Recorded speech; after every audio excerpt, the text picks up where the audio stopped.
Okay, so I have a question for you guys. Suppose you're talking to this woman and she's telling you that her husband keeps going to see a hooker. No matter what she does, her husband keeps going to see this hooker. Now, the hooker told your husband that she has an STD, right? And she told your husband before they did anything.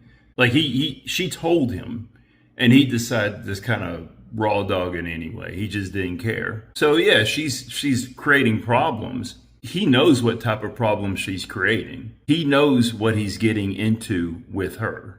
I mean, he's spending, I don't know, thousands of dollars a month, a week on this hooker. So in her frustration, this wife decides to go beat up the hooker. She doesn't really say anything to her husband. She chastises a little bit, but she decides to go beat up the hooker. Okay, so who would you think is in the wrong here? Because the hooker is making money offering her services to people where there's clearly a demand. You would probably say, hey, why don't you control your husband and leave the hooker alone? So if that is your response, what sense does it make for Trump to threaten to send the military to Mexico to handle the drug cartels when Americans really like the drugs that the cartels are selling? Maybe you need to handle your business at home. Let me tell you something. I've never been walking down the street and I had like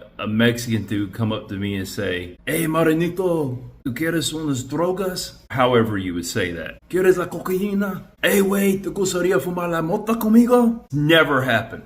Never happened. I don't think these cartels are forcing it down the gringos. The gringos are just eating it up. So maybe check your people at home. Also, do you really want to start a war with the drug cartels? On a serious note, you can actually find plenty of former special operations operators and intelligence experts online on YouTube explaining why starting a war, the United States military starting a war with the drug cartels would be a complete disaster. Also, you're invading an ally, a sovereign country. But I guess all of this would require Americans to take responsibility for their own actions. Because I don't want to bang the hooker.